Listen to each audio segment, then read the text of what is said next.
Welcome back to Volvo at ConExpo Live. If you're just joining us for today's coverage, we've already seen some big things this morning. And speaking just of excavators, that includes the live global launch of the EC500F and an up-close look at a mid-size electric excavator Volvo is developing now, the EC230.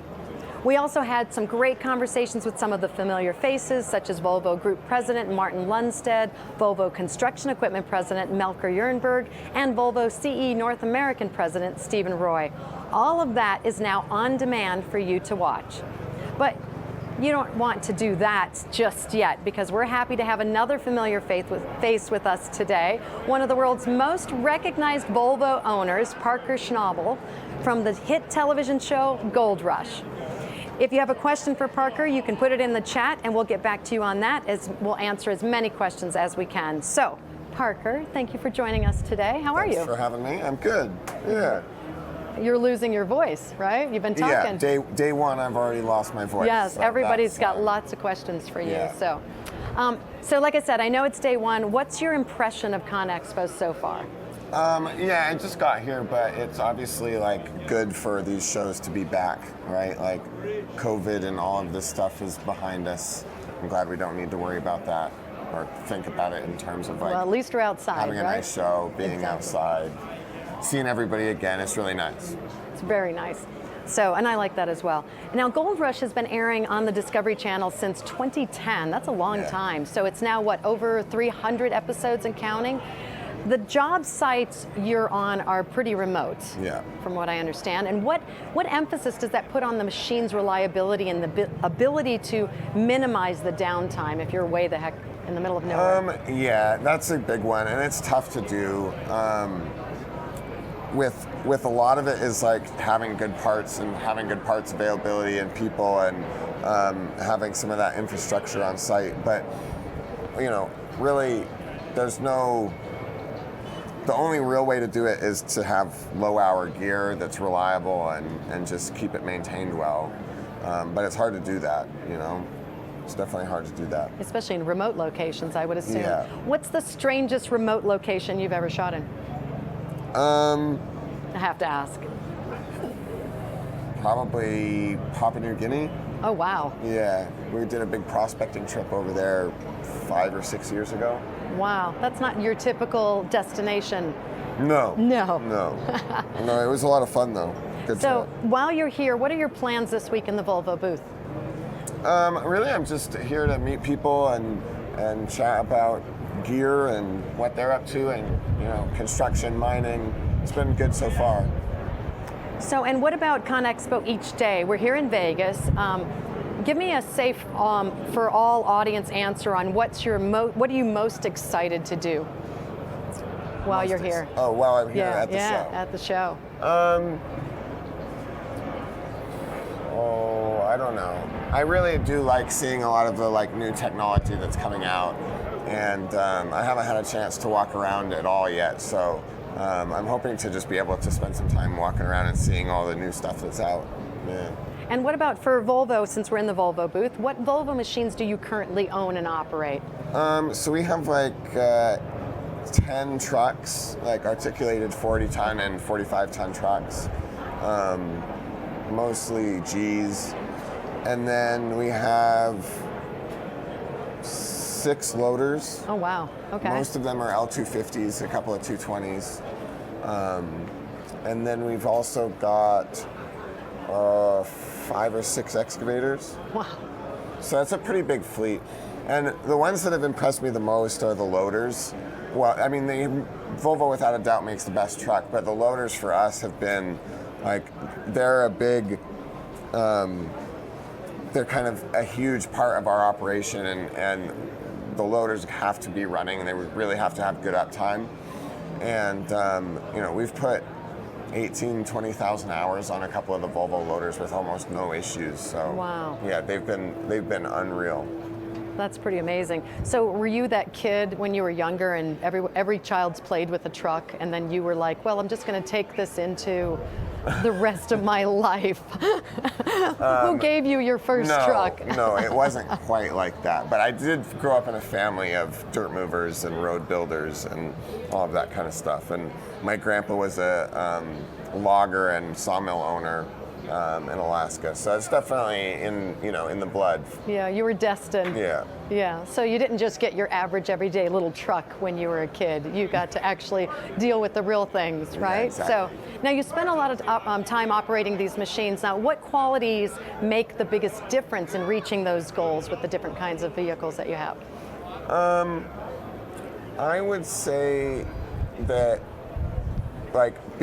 one of the biggest things is just being easy to work on, and things are always going to break down, things are always going to go wrong, but a lot of gear is just not really well designed to be worked on, and you've got to spend 10 hours taking things apart until you get to the piece you're looking for. And so I would say that's probably one of the biggest things for us on a remote site, because we have to do it all ourselves, right?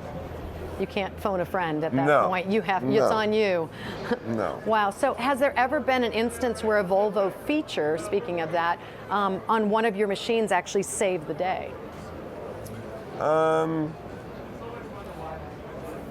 would say the best thing on our end that we use a lot is the they have steering wheel lists, like a joystick steering, CDC steering. And it really makes it so much easier on the operator. And Volvo's system is pretty good with how it works, and makes operator comfort so much better.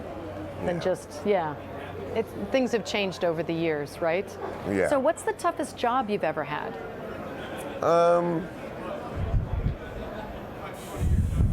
I'm putting you on the hot seat. Yeah, you know that. I would say that's a difficult question to answer. All of them are quite difficult, from what I understand and I've seen. So, what makes you run into doing the toughest job?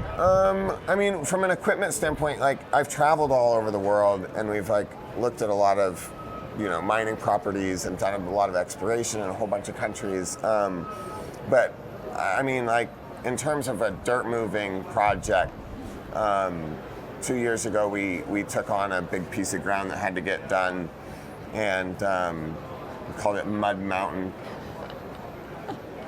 That'll tell you right there what that was. Yeah. What'd you have to do with Mud Mountain?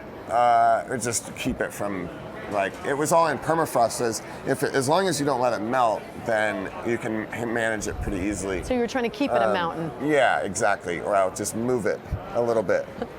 But it was a fun job, and I don't know if everybody that works with us would agree that that was fun. Yes, moving mud. I found it interesting. Yes. Any other interesting, not your everyday stories that you liked working on? Well, I don't know. I just got back from Peru and Bolivia, and we shot a show there of us out looking at a bunch of mining properties and mining companies, and that was a lot of fun. And I saw a lot of really cool mining operations, and probably one of the coolest ones we found was way up this river. Was they were from Colombia, and some Colombians that had a Hitachi 1200 mounted onto a barge with a wash plant on it, and just in the middle of the middle of the river in the middle of nowhere. It was really cool. That is cool. Yeah. It sounds totally different. So I grew up in a military family, so I like all that stuff. Might be joining you at some point. Tell me a little bit about the show that you currently have coming out. You're welcome to promote it. Tell us what can they expect. So we went to Peru and Bolivia and spent 2 months down there. Went to a whole bunch of different mine sites. We were both kind of in a lot of jungle, and at 16,000 feet. Oh, wow. Which was interesting. Yeah, that's different. I didn't deal with that too well.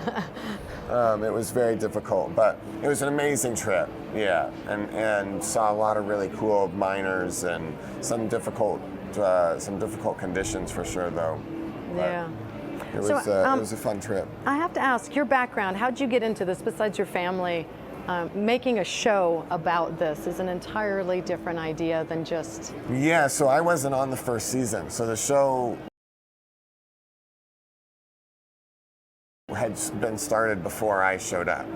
But Yeah. since then... Since then, yeah, we've like produced some of our, like I've helped, the production company we work with that films the show is Raw TV. And, you know, I've worked with them on a lot of kind of development stuff and whatnot. And they're great. Yeah, they're a really good company. So you're a fleet manager, right? So what's the most difficult thing there? How did that come about? I mean, we just kind of started mining and kind of building up the company and building up as much, you know, gear as we could, and kept expanding and really, you know, I'd grown up around a lot of Volvo equipment. My dad owns a lot of Volvo equipment. It was pretty normal to have that gear, and there's a lot of them around in Alaska, and you know, really it was just kind of a matter of just building it one piece at a time and trying to convince banks to give us money. More money. Yeah, exactly. You're going to do what? They don't usually... Gold, they don't like gold miners. Yeah, banks don't. You just really got to like leave gold that miners. out, that part out. I get it. So this week, are you signing autographs? Are you... Yeah, I'm in the Volvo booth signing autographs a couple hours a day. Okay, great. Do you know the time frame? 11 to 12 and 3 to 4. Excellent. So if you're actually at the show, come get an autograph. So Parker, thank you so much for taking the time to join us this afternoon and answer a couple of unusual questions from all of our fans out there. So best of luck with your show and have fun at ConExpo. Thanks It's been for a pleasure having me. meeting you. Nice to meet you too. Thanks everybody. We'll be right back.